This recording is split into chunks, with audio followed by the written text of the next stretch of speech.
kalian semua, selamat pagi. Sebelumnya yang terhormat Bapak Wayan Murnoyasa selaku fasilitator dan Ibu Gusti Ayu Eka Saraswati selaku PP dari saya. Pada kesempatan ini saya akan melakukan praktik coaching supervisi akademik bersama rekan saya yaitu Bapak Wayan Mariana.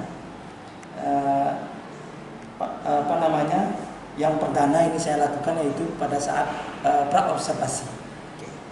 Pak Wayan, hari ini saya akan melakukan pra-observasi Wayan tentang supervisi yang akan kita laksanakan nanti. Hari apa Wayan? Pada hari Kamis ya? Oke. Hari Kamis. Oke. Siap. Pak Wayan sekarang sibuk? Sementara tidak. Tidak. Oke, terima kasih. Saya minta waktunya sebentar Pak Wayan karena di sini saya akan melakukan kegiatan-kegiatan pra-observasi. Jadi kemarin kita sudah berbicara Pak Wayan ya, menyampaikan bahwa akan melakukan supervisi akademik nanti di hari Kamis, yaitu pada mata pelajaran PPKN yang Bapak ampu nanti di kelas 8, itu Pak Wayan ya, di kelas 8. Kemudian nanti yang tujuannya saya ingin membantu daripada Pak Wayan jika ada nanti masalah-masalah atau apapun yang ingin kita kembangkan bersama. Di sini kan kita komunitas ingin kita kembangkan bersama. Mudah-mudahan dengan adanya pra-observasi supervisi akademi ini tidak ada lagi keraguan dalam supervisi Pak Wayan ya. Tidak ada lagi janggung-janggung, tidak ada lagi stres dan lain sebagainya. Kita ngobrol-ngobrol saja Pak Wayan. Kita nggak ada yang serius, kita hanya ngobrol-ngobrol apa nanti kira-kira permasalahannya silakan bisa. Oke. Kalau saya boleh tahu Pak Wayan, nanti materi yang Pak Wayan ambil tentang apa ya? Materinya nanti di kelas 8 di bab 6 tentang memperkuat semangat kebangsaan. Oke, memperkuat semangat kebangsaan Pak Wayan. Memperkuat semangat kebangsaan. Oke. Tujuannya apa Pak Wayan? Tujuan nanti kegiatan pembelajaran itu akan menekankan di bidang proses Pak ya. Proses. Tentang pembelajaran yang berdiferensiasi. Sebelum itu tujuan dari gini Pak ya, tujuan dari pembelajarannya ya, tujuan pembelajarannya. Nah, tujuan dari pembelajaran itu nanti akan menekankan pada anak-anak nanti menitik beratkan tentang jadi semangat dan komitmen dari bangsa dan negara itu. Oh, berarti mendeskripsikan ya, ya mendeskripsikan semangat dan komitmen ya, komitmen kebangsaan. Oke.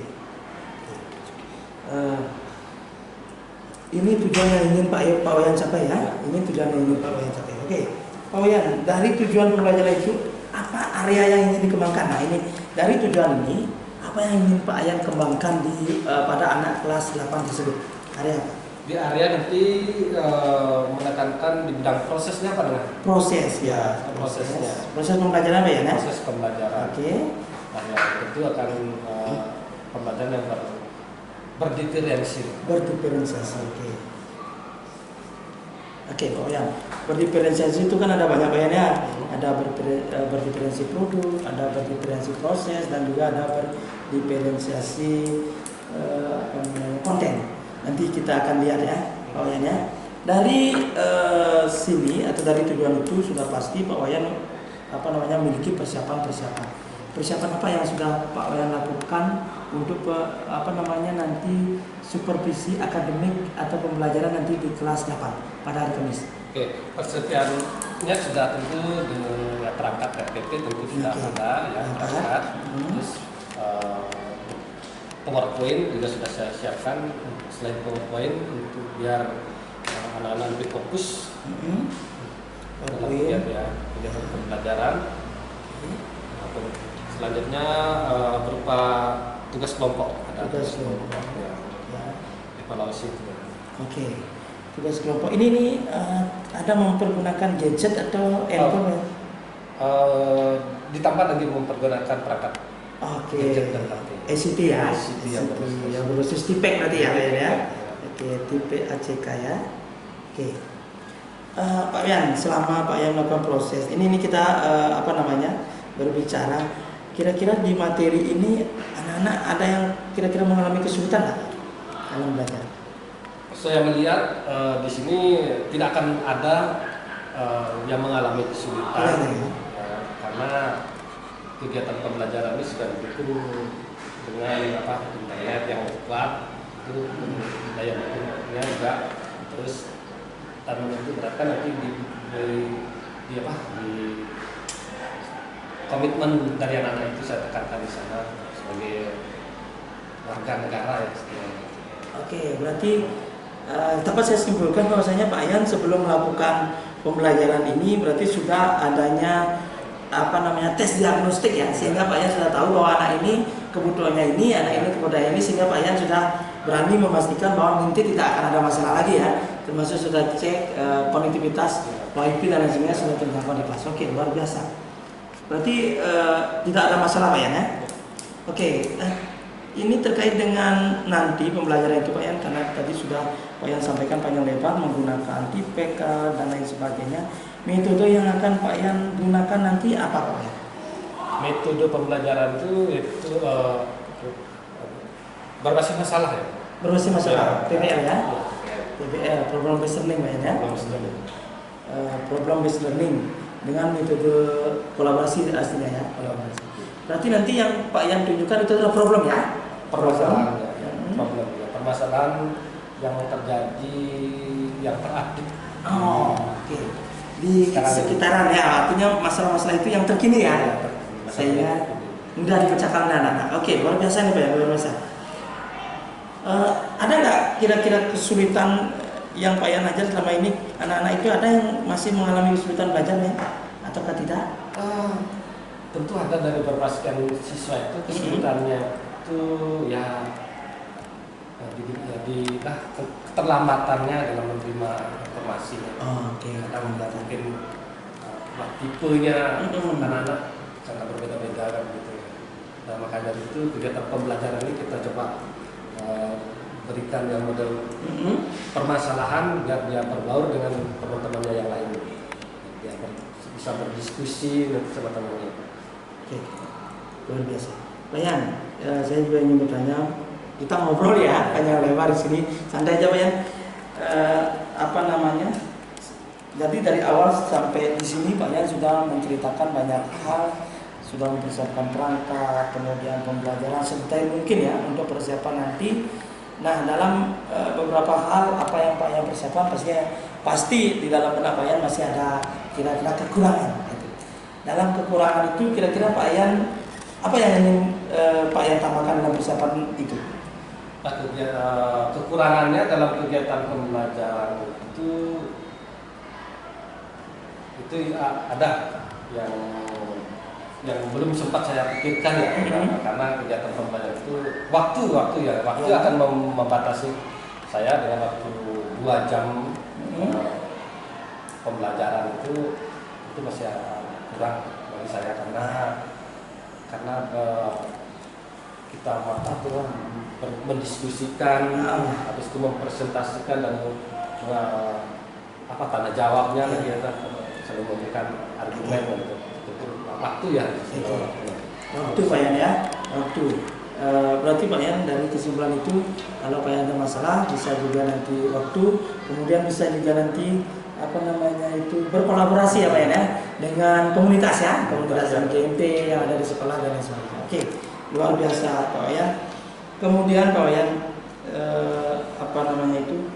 dalam diri Pak Yan kan pasti memiliki kompetensi ya. Saya tahu Pak Yan memiliki kompetensi. Ada nggak kompetensi yang ingin Pak Yan kembangkan lagi? Untuk terkait dengan supervisi akademik ini saya ingin lebih gitu. Apa yang ingin Pak Yan kembangkan lagi Pak?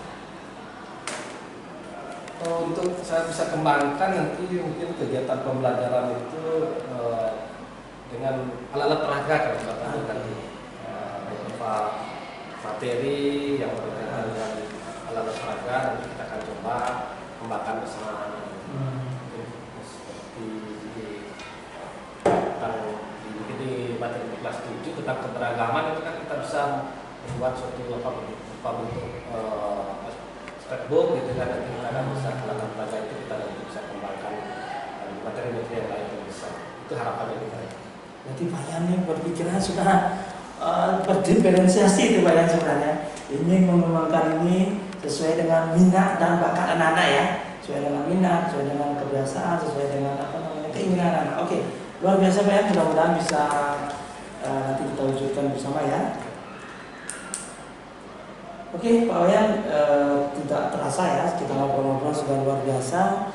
Kemudian saya sudah bisa mengetahui dari awal sampai akhir persiapan Pak Wayan yang nanti kita lakukan hari Kamis untuk supervisi Pak Wayan ya. Mudah-mudahan nanti Pak Wayan diberikan kesehatan sehingga kita bisa nanti supervisi. Kalau dari persiapan apa yang Pak Wayan ceritakan itu saya kira sudah 98% ya, tinggal eksekusinya saja nanti. Terima kasih Pak Wayan atas waktunya. Semoga apa yang kita bicarakan hari ini bermanfaat untuk Pak Wayan mengembangkan nanti ke depannya. Karena di sini saya juga tidak menggurui, tapi kita ngobrol bersama di sini sehingga Pak Wayan nanti meminta wawasannya Pak Wayan ya. Mudah-mudahan sampai ketemu nanti hari Kamis Pak Wayan ya. Baik, Pak. Ya. Terima kasih Pak. Ya, sama-sama semangat Pak Wayan, pasti bisa ya. Oke, terima kasih Pak Wayan. Terima kasih Pak.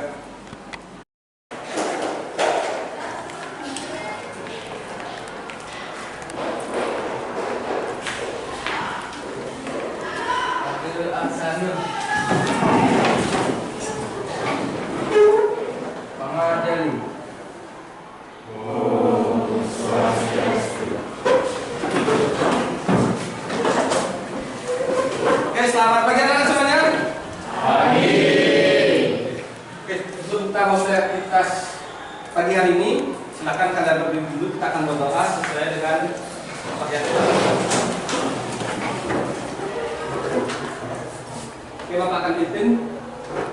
Karena kita bersama-sama berdoa sesuai dengan keyakinan kita. Berdoa lebih baik.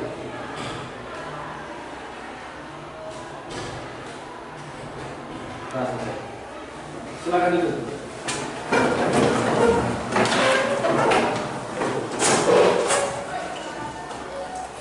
Selamat pagi anak. Pagi. Apa kabarnya hari ini? Baik. Terima kasih.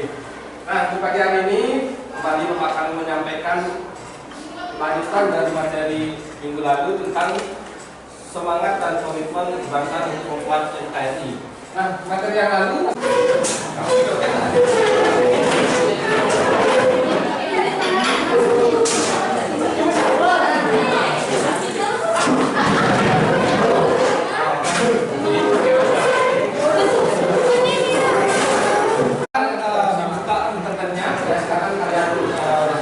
ambil HP-nya dulu semuanya. Kelompok mana yang sudah selesai silakan. Supaya Pak. Oke, baik, silakan. Kita kasih nomor dulu kelompoknya.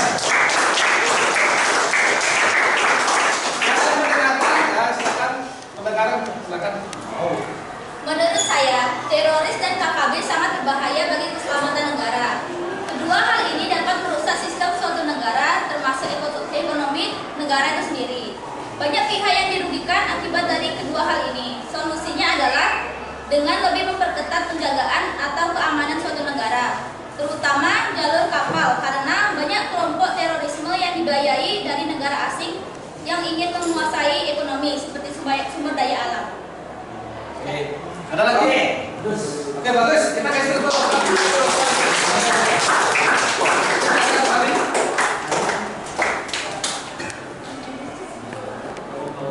Oke, yang selanjutnya, ya, silakan ke depan.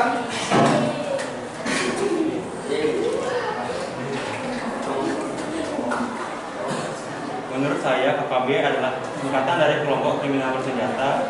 Kelompok ini sebelumnya dikenal dengan nama Organisasi Papua Merdeka atau OPM, yang mana kelompok ini menginginkan Papua lepas dari NKRI. Mereka bergerak dengan menyerang masyarakat sipil dengan senjata api dan menjadikan mereka sandera untuk melakukan TNI. Menurut saya, solusinya adalah dengan melakukan penangkapan oknum-oknum KKB dan memperketat kawanan negara NKRI. Oke, ada lagi? Oke, kita kasih waktu.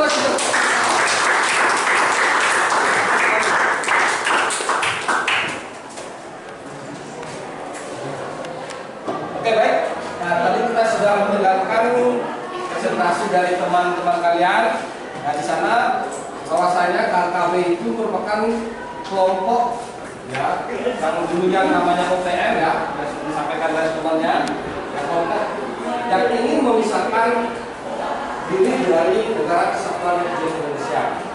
Nah, jadi yang kita perlu tekankan di sini, yaitu tentang bagaimana komitmen kita sebagai bangsa Indonesia yang besar ini untuk tetap mempertahankan wilayah negara Kesatuan Republik Indonesia dari orang-orang atau kelompok-kelompok kriminal atau segelintir orang yang ingin merusak tatanan kehidupan negara kita.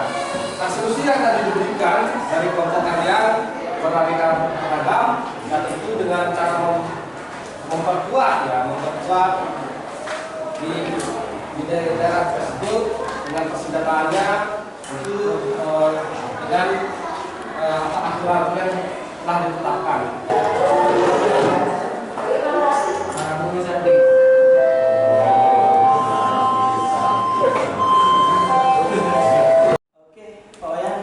Tadi saya sudah mengamati, kita baru datang dari kelas ya. Pelaksanaannya sungguh luar biasa, sesuai apa yang Pak Ian katakan, bahwasanya yang ingin dikembangkan itu adalah tentang proses Pak Ian ya, tentang dimensi proses daripada anak-anak. Tadi sudah saya lihat beberapa hal, sudah saya catat aspek-aspek Pak Ian yang sudah dikembangkan secara baik. Tadi juga saya lihat Pak Ian sudah melakukan diferensiasi proses ya, di mana Pak Ian mampu memberikan kebebasan pada anak-anak, salah satunya dalam membentuk kelompok, kemudian juga berbasis ICT ya, dikembangkan menggunakan gadget. Anak-anak di sana mencari masalah, kemudian memecahkan masalah sesuai dengan kelompoknya masing-masing dan mampu mempresentasikan. Kemudian Pak Ian juga sudah luar biasa mampu memberikan apresiasi pada anak-anak sehingga kelas tidak membosankan, kemudian kebutuhan siswa juga terakomodasi secara baik.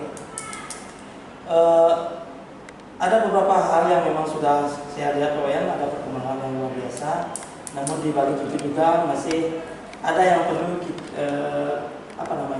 ada yang tadi saya lihat rasakan, apakah ini juga dirasakan Pak Ian atau tidak. Tadi mungkin karena waktu ya Pak Ian ya, belum sempat mengembangkan yang namanya KSE Pak Ian. KSE itu adalah sosial emosionalnya anak. Seharusnya sebelum presentasi itu kadang-kadang kan kita anak-anak itu bosan Pak ya. Jadi perlu kita berikan relax sedikit, apakah itu melalui tepuk tangan, apakah melalui yel-yel, sehingga mereka terfokus kembali gitu. Apakah itu yang saya lihat, apakah Pak Ian juga merasakan seperti itu? Saya ingin tahu juga dari Pak Ian. Oke, baik Pak Tengah, terima kasih. Untuk waktu yang tadi sebetulnya memang waktu keterbatasan waktu ya, yang pertama, yang kedua juga dengan ada yang terlewatkan ya tadi, ada yang beberapa hal dan rekan-rekan yang pembelajaran itu masih ada juga yang terlewati, namun tidak mengurangi dengan makna dan tujuan dari pembelajaran itu sendiri. Ya, untuk kedepannya saya akan berusaha untuk melengkapi atau mengisi kekurangan-kekurangan dan rekan-rekan pembelajaran. Terima kasih Pak Ian. Bukan kekurangan sebenarnya Pak Ian, cuma mungkin sudah dilaksanakan tapi belum maksimal ya. Belum maksimal. Saya lihat dari awal sampai akhir sudah dilaksanakan dengan baik. Kalau ini bisa terus dikembangkan, maka hasilnya akan luar biasa ya. Oke Pak Ian, yang ingin saya tahu juga dari Pak Ian, ini kita refleksi ya Pak Ian ya. Apa yang masih ingin Pak Ian kembangkan? Aktivitas apa yang masih ingin Pak Ian kembangkan? Oke, baik. Nah, aktivitas yang akan saya kembangkan dalam pembelajaran ini tentu akan pembelajaran yang ya tentunya berbasis IT nanti akan saya kembangkan, ditambah nanti kegiatan pembelajaran yang di luar ruangan. Saya ingin mengajak anak-anak kegiatan pembelajaran itu di seputaran ruang kelas lah, yang tidak membosankan. Kegiatan pembelajaran itu hanya menonton di ruang kelas saja. Berarti yang ingin Pak Ian kembangkan itu adalah berbasis risikonya dan juga mengembangkan istilahnya potret alam ya, berbasis dengan lingkungan ya Pak Ian. Oke. Tujuannya biar anak-anak mampu belajar dengan maksimal kan sebetulnya, mampu belajar dengan maksimal, kemudian anak-anak kebutuhan anak-anak terakomodasi. Oke. Ini salah satu memang rancangan daripada pembelajaran pada diferensiasi Pak Ian ya. Oke, kira-kira kalau seperti itu ukuran keberhasilan itu gimana Pak Ian? Kan Pak Ian belajar ini belajar berbasis ICT, kemudian belajar berbasis lingkungan. Kira-kira ukuran keberhasilannya menurut Pak Ian gimana? Nah, ukuran untuk keberhasilan kegiatan pembelajaran itu saya ukur nanti dengan melihat hasil dari keaktivitasan anak-anak dalam kegiatan pembelajaran itu. Saya akan melihat nanti ke tingkat ya kepuasan dari anak-anak itu, apakah baik atau buruk. Nanti akan saya akan coba memberikan suatu polling lah istilahnya, atau memberikan tanggapan pada anak-anak bagaimana model pembelajaran ini akan saya terapkan. Oke, berarti nanti dilihat dari keberhasilan anak-anak, dilihat dari aspek anaknya sendiri ya. Apakah dia senang dengan belajar itu, termasuk juga nanti tolak ukurnya adalah kegiatan kita di penilaian Pak ya. Oke, luar biasa. Kemudian ini berbicara dengan daya dukungnya men. Kira-kira dari yang Pak Yan ingin ambil itu, daya dukungnya di sekolah sini memenuhi nggak? Kalau saya melihat daya dukung dari kegiatan pembelajaran sekolah, khususnya di SMP Negeri 5 itu tentu sangat memadai. Salah satunya ya tersedianya internet, ya juga sangat mendukung dalam kegiatan pembelajaran itu. Nah, juga lingkungan juga sangat mendukung karena kita mempunyai lingkungan sekolah yang luas. Oke. Jadi bisa mencari tempat yang nyaman biar tidak ada gangguan dari anak yang lain atau masyarakat yang lain. Oke, berarti sarananya terpenuhi ya, seperti internet sudah ada, kemudian dari faktor alamnya, lingkungannya juga sangat berperan. Terima kasih. Kapan waktunya kira-kira itu dilaksanakan? Nah, perencanaan kegiatan pelaksanaan itu tentu akan mencari waktu yang tepat. Karena kira-kira kapan? Kira mungkin ke ya 3 bulan ke depan. 3 bulan ke depan. Masih perlu planning Pak ya, perlu persiapan. Oke, terima kasih Pak Yan. Sudah saya dapatkan secara rangkum bahwasanya Pak Yan akan melaksanakan itu nanti 3 bulan lagi. Mudah-mudahan nanti ada perubahan Pak Yan dengan supervisi akademik. Ini termasuk Pak Yan di supervisi tadi Pak Yan. Tidak ada supervisi seperti dulu lagi yang seram gitu. Ini orientasi supervisi berbasis coaching, supervisi akademik. Terima kasih Pak Yan. Terima kasih Pak.